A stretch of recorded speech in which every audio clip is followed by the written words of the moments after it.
Congratulations, first of all.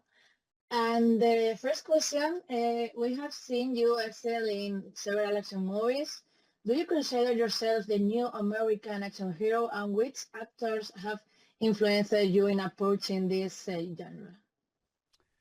I mean, right now I'm just having fun. I mean, at the end of the day, for me, I always kind of approach the stuff that I do as sort of an audience member, which is like not only do I want to keep audiences like guessing, and I want to keep, them not knowing what I can do or where I will go.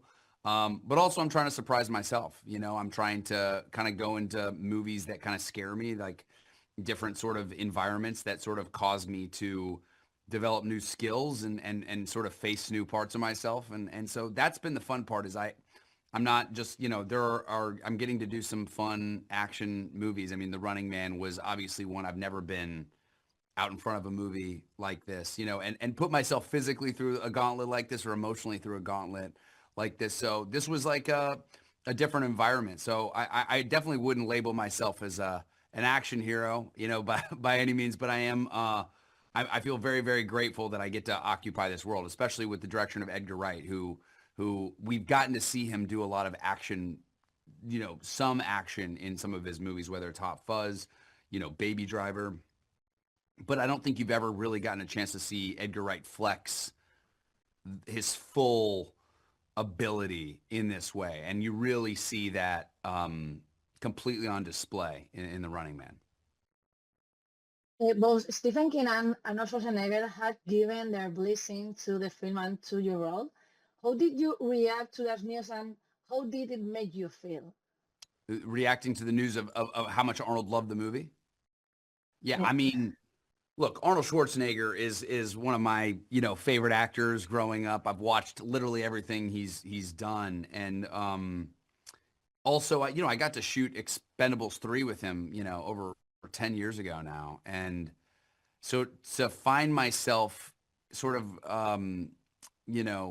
just even in his orbit, even in his legacy at all is extremely cool. I think one of the things that Arnold, we discussed it even on our first call around this movie is that, the Running Man movie they made in 87 is actually, narratively doesn't have a whole lot to do with Stephen King's book. They had to take some, narrative detours to make it a little bit more practical to shoot.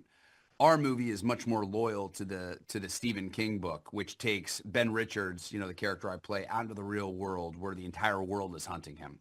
And sort of it becomes a much bigger, much more cinematic, it's bigger in scope.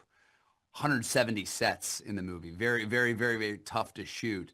But I would say that, he was even vocal about that he's like, okay, I don't think our movies really have a lot of story-wise things in common, but the fact that we both get to occupy, the name Ben Richards and take on the Running Man, it's a dream come true. Have you read Stephen King's novel, The Running Man, and what do you think of it? And do you believe that in 2025 we are close to a society like the one portrayed in the book? And does that worry you? Well, so I think what's so fun about this movie is when you really think about the Stephen King book.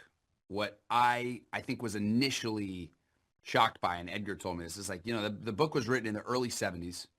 It came out in 82. It's set in 2025. So we are here in 2025 when our movie, The Running Man, is coming out.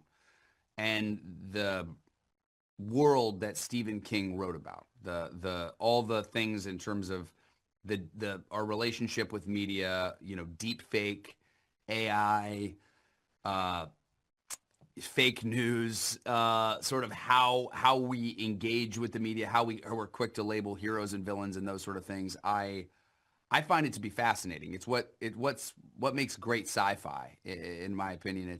You can disengage from it as an audience member in terms of just enjoying this ride, this wild, crazy, big cinematic adventure. But then you leave the theater and you're like, oh no, like we're kind of in a very similar predicament here. The world of the Running Man is actually not too far away from where we are. So for me, I find that to be, this wonderful, nuanced, action movie, which you just don't get very often. You don't get an action movie that really has this much to say. So I think it just makes it different.